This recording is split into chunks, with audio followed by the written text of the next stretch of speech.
সুপ্রভাত। কেমন আছো সবাই? আশা করছি তোমরা সবাই ভালো আছো, আর আমিও বেশ ভালো আছি। আমার আরও একটা নতুন ব্লগে আবারও তোমাদেরকে স্বাগত জানাচ্ছি। তো সকাল সকাল ছাদে এসে দেখলাম বেশ অনেক ফুল ফুটে আছে, আর তার মধ্যে সারপ্রাইজিংলি দেখলাম যে বেলি ফুল ফুটেছে। আর এই গরমের প্রথম বেলি ফুল দেবো আজকে গোপুসোনাকে। আর গোপুসোনা তো বেলি ফুল খুব ভালোবাসে, তার জন্য দুখানা ফুটেছে, দুখানা তুলে নিলাম। সকাল হয়েছে তখন 5টা বাজে। উঠেছি, মেয়ের জন্য টিফিন বানিয়েছি, তারপর ওকে স্কুলে পাঠিয়ে ঘরের যাবতীয় কাজ কমপ্লিট করে ছাদে জল দিয়ে তারপর স্নান ধান করে এসেছি। আর আকাশটা দেখে মনে হচ্ছে আজকে প্রচুর বৃষ্টি হবে, প্রচুর বৃষ্টি। তো জানি না কী পরিমাণে আজকে বৃষ্টি হতে পারে। তারপর আকাশটা ভার হয়ে আছে দেখে গরমটাও কিন্তু অতিরিক্ত লাগছে, জানো তো। তো এই যে তোমাদেরকে আরও একবার দেখিয়ে দিলাম যে অনেকগুলাই ফুল ফুটেছিল। আর কাপড় চোপড় নিয়েই ছাদে চলে এসেছি, অনেকগুলা কাপড় ধোয়া হয়েছে। আমার না প্রচুর কাপড় ধুতে হয়, জানো তো, প্রত্যেক দিন থাকে, প্রত্যেক দিন। আর এই গাছটাতে এত ফুল দেখে আমার যে কী ভালো লাগছিল, তোমাদেরকেও দেখাচ্ছি। প্রায় নেই করে 8-10খানা তো ফুল ফুটেছেই। আর দেখো এবার সব ফুলগুলো তুলে নিলাম এই গাছটা থেকে। আর ফুল ভগবানের সেবা পাওয়ার জন্য, ভগবানের চরণের জন্যই ফুল ফোটে, তাই না? তার জন্য আমি ফুল গাছে রাখতে পারি না, কারণ মনে হয় যেমন ভগবান ফুল চায়, ভগবানের জন্য এই ফুলগুলা ফুটেছে। আর আকাশটা তোমাদেরকে আরও একবার দেখালাম। আর দেখো সবগুলা কাপড় চোপড় ধুয়ে দিয়েছি, নাইটিই ছিল তো 5খানা। তো সব ফুল নিয়ে দেখো এবার গোপুসোনাকে পুজোটা দিয়ে দিলাম। আর সিংহাসনটা ভরে গেছে ফুলে, দেখে তো এত আনন্দ লাগছিল, কি বলবো। আসলে কি জানো, প্রত্যেকটা জিনিসই যত্নেতে বড় হয়। যেমন আমাদের গাছগুলা, সেটাকেই ধরো না, গাছগুলাকে যদি তুমি খুব ভালো করে যত্ন করতে পারো তাহলেই দেখবে গাছগুলা খুব সুন্দর মনের মতো ফুল দিচ্ছে তোমাদেরকে। সেরকম করে প্রত্যেকটা সম্পর্কই সেরকম। প্রত্যেকটা সম্পর্কর মধ্যেই যদি তুমি যত্ন, ভালোবাসা, আদর এই জিনিসগুলো রাখো, দেখবে সম্পর্কগুলি খুবই মধুর হয়ে ওঠে। আর কোনো বিতৃষ্ণা সম্পর্কের মধ্যে আসবে না, কিন্তু সেটা একতরফা কখনোই হয় না, তাই না?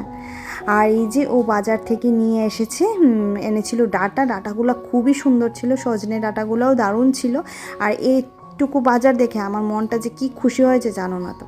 আর এইগুলো গতকালকে আমি নিয়ে এসেছিলাম। তোমরা তো জানোই একটু টক জিনিস খেতে আমার খুব ভালো লাগে, তার জন্য আগে বলেছি তোমাদের সাথে শেয়ার করেছি। তার জন্য এই যে কিছুটা এভাবে মানে একদম দিলাম শুকানোর জন্য, আর কিছুটা আস্ত রেখেছি, যেগুলো শক্ত সেগুলো আস্তই রেখেছি, সেগুলো কালকে এরকম করে মুখটা ফাটিয়ে দেব, তাহলেই শুকিয়ে যাবে।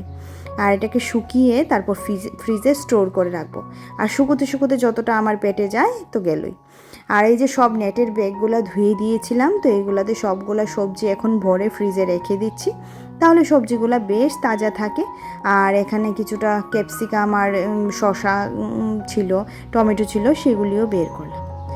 যথারীতি মেয়েকে নিয়ে আসলো ওর পাপা, আর ডাবটা কেটে দিলাম মেয়েকে। তোমরা তো জানোই কিছুদিন আগে মেয়ের শরীরটা খুবই খারাপ হয়ে গেছিলো, তার জন্য রেগুলার ওকে একটা ডাব দেওয়ার চেষ্টা করছি কিছুদিন। কী পরিমাণে যে ওর শরীর থেকে জল বেরিয়েছে সেটা একমাত্র আমরাই জানি, তার জন্য জলটা ফিল করার চেষ্টা করছি। আর এখানে দেখতে পাচ্ছ এটা কি দেখাচ্ছি তোমাদেরকে, মৌমাছির বাসা। মৌমাছি বাসা করেছে আমাদের বেল গাছে, সেটা তো আমরা কেউই দেখিনি। আজকে হঠাৎ করে মিঠির পাপার দেখলো যে এখানে মৌমাছির বাসা, আর সাথে একটা গিরগিটিও নাকি বসে আছে। তো এই মৌমাছির বাসার জন্য এখন আর জানালা খোলা যাবে না। অর্ডার চলে এসেছে মিঠির পাপার থেকে যে এখন আর জানালা খুলবে না এই মৌমাছির যন্ত্রণায়। আর মেয়েটা তো এখানে বসে বসে বলছে ভালো হয়েছে মৌমাছি বাসা করেছে, আমরা মধু খেতে পারবো, হানি খেতে পারবো। ভাবো তো কেমন লাগে, একটা যদি কামড় দে জীবন বেরিয়ে যাবে, সে নাকি হানি খাবে। আচ্ছা যাক, বাচ্চারা তো এতটা বোঝে না। তো ওকে বলছিলাম বাবা জানালাটা লাগিয়ে দে, তো জানালাটা আমি লাগিয়ে দিলাম। আর এই যে ভালো করে তোমাদেরকে না দেখালে তো আমার শান্তি হবে না, জানো তো, তার জন্য ভালো করে একদম জুম করে করে করে করে তোমাদেরকে দেখাচ্ছি। এই যে দেখো মাত্র হয়ে আসছে। আর এই যে আতা ফলগুলো নিয়ে এসেছিলাম গতকালকে, ওই বড়ইগুলোর সাথেই একসঙ্গে নিয়ে এসেছিলাম। এবার একটাকে চালের ভেতরে রেখেছি, দেখো কিভাবে আতা ফলটাকে পাকাই, তোমরাও নিশ্চয়ই এরকমভাবেই রাখো। এই যে, আর আতা ফলগুলো কি বড় বড় ছিল, দেখে আমার লোভ লেগে গেছিলো।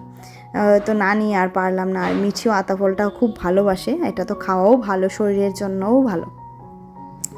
সবজি বাজারের পর দেখো এবার দেখাচ্ছি মাছ বাজার। নিয়ে এসেছে এই ছোটো ছোটো কই মাছ।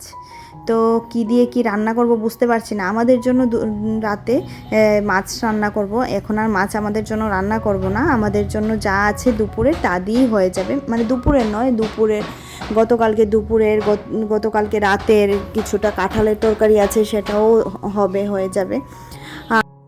আর মিঠির জন্য একটা হালকা ঝোল রান্না করব। সেটা কি দিয়ে রান্না করি সেটাই তোমাদের সাথে শেয়ার করছি। দেখো তেলে দিয়ে দিলাম অল্প একটু রসুনটা হয়ে আসলে এই যে দিয়ে দেব শসা আর হিঞ্চে শাকের ডাঁটা, আমরা এলেঞ্চা বলি। তো এটা একদম কচি কচি ডাঁটাগুলো দিয়ে দিলাম। শাশুড়ি মা সেদিন বাড়ি থেকে পাঠিয়েছিল।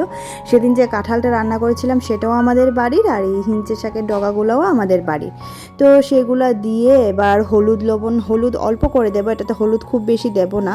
আর একটা লঙ্কা দিয়ে দিলাম, কারণ মেয়েটা একদম লঙ্কা ছাড়া খেতে পারে না, একটা হলেও দিতে হয়। তো এটা হওয়ার পর আমি আসছি। তো দেখো রান্নাঘরের গ্যাসটা মুছে নিলাম আর কড়াইটাও ধুয়ে নিলাম। এই ফাঁকে কিন্তু আমি একবার গা ধুয়ে গোপোষণার দুপুরের সেবাটাও দিয়ে এসেছি। যেহেতু খুব তাড়াহুড়ায় থাকি তার জন্য তোমাদের সাথে আর শেয়ার করতে পারিনি।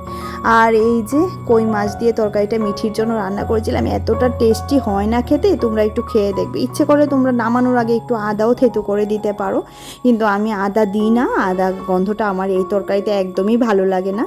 আর আমি খাইনি, মিঠিকেই দিয়েছি, ও খুব মজা করে খেয়েছে। খুব ভালো হয়েছে নাকি তরকারিটা, একবার বানিয়ে দেখো, আশা করছি তোমাদেরও ভালো লাগবে।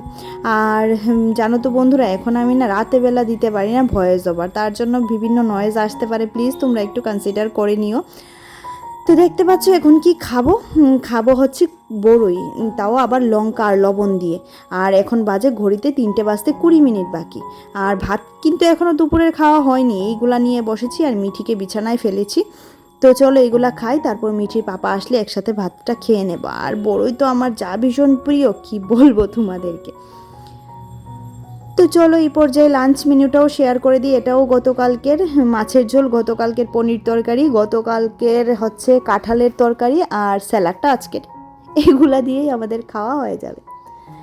তো পুজো দিতে চলে আসলাম সন্ধ্যায়। পুজো দেওয়ার পর এবার গোপুসোনাকে ঘুম পাড়াবো, তার জন্য ওনার জন্য এই যে নেপিটা নিয়ে নিলাম, নেপিটা পরিয়ে দেব, কারণ এই ভারী জামা পরে তো আর ঘুমবেন না। তো নেপিটা পরিয়ে গোপুসোনাকে শয়নেও দিয়ে দিলাম। এবার গোপুসোনা শুক, তারপর আমি আমার বাকি কাজগুলো করব। তার মধ্যে বিশেষ কাজ হচ্ছে মিঠির জন্য টিফিন বানানো, টিফিন বানিয়ে খাইয়ে তারপর মেমের বাড়িতে ওকে নিয়ে যেতে হবে। তো এই হচ্ছে অবস্থা। সারাদিন না টুকুর টুকুর করে প্রচুর কাজ করতে থাকি, একটা সময় এসে নিজেও ক্লান্ত হয়ে যায়, কিন্তু ক্লান্তিটা যাতে কখনোই আমার মানসিক রোগ না হয় সেই দিকেও খেয়াল রাখি। তো পাস্তা সেদ্ধ করে নিচ্ছি, এই যে তেল দিয়ে দিলাম কড়াইয়ে, এবার একটু পেঁয়াজ দিয়ে দেব আর দিয়ে দেব সস। এখানে ছিল সয়া সস, চিলি সস আর টমেটো সস, এগুলা দিয়েই ওকে বানিয়ে দেব, খেয়ে নেবে। ভালো করে ভাজা করে বানিয়ে দিলেই বাচ্চাটা খেয়ে নেবে। তো আজকের মতো আমার ভিডিওটা তাহলে এখানেই রাখছি। ভিডিওতে যদি তোমাদের কিছু ভালো লাগে লাইক করে দিও, কমেন্ট করে দিও কি ভালো লেগেছে, আর ইচ্ছে করলে চ্যানেলটা শেয়ার করতে পারো, সাবস্ক্রাইব করে দিও। আর যারা এই কাজগুলো করে রেখেছো তাদেরকে জানাচ্ছি অসংখ্য ধন্যবাদ। যারা প্রতিদিন ভিডিও দেখো তাদেরকেও জানাচ্ছি অসংখ্য ধন্যবাদ। আর আমার ভিডিওতে এইটুকু অংশ যদি তোমাদের মন ছুঁয়ে যায় তাহলেই চ্যানেলটা সাবস্ক্রাইব করো, তাহলেই পাশে থেকো, তাহলে আমি অনেকটা বেশি খুশি হব। অযথা সাবস্ক্রাইব করে আমার সাবস্ক্রাইবার বাড়ানোর কোনো দরকার নেই। যদি দেখো, যদি ভালো লাগে তাহলেই সাবস্ক্রাইব করে রেখো, পাশে থেকো। আর এই যে পাস্তা রেডি হয়ে গেছে, তো ওপর থেকে আমি একটু চিজ দিয়ে দিচ্ছি। যেহেতু মেয়েটাকে আমি একদমই বাইরের খাবার খাওয়াই না, নিজের হাতে করে সব বানিয়ে খাওয়াই, তার জন্য একটু এসব দেওয়া যেতেই পারে, কি বলো? আর বাচ্চাদের তো একটু মাঝে মধ্যে ট্রিটও দিতে লাগে, তাই না? তো চলো মেয়েটাকে দিই, ও খেয়ে নিক। একদম অল্প পরিমাণে চিজ দিয়েছি, ও খেয়ে নিক। তো আজকের মতো রাখছি তাহলে। এখন মিঠিকে নিয়ে টিচারের বাড়ি যাব, এসে রাতের রান্না বান্না খাওয়া দাওয়া তো আছেই, প্রচুর কাজ। তারপরেও তো বললাম কোনো কাজই যাতে আমার মানসিক রোগ না হয়ে যায়। তো চলো আজকের মতো টাটা, বাই বাই, সবাই ভালো থেকো।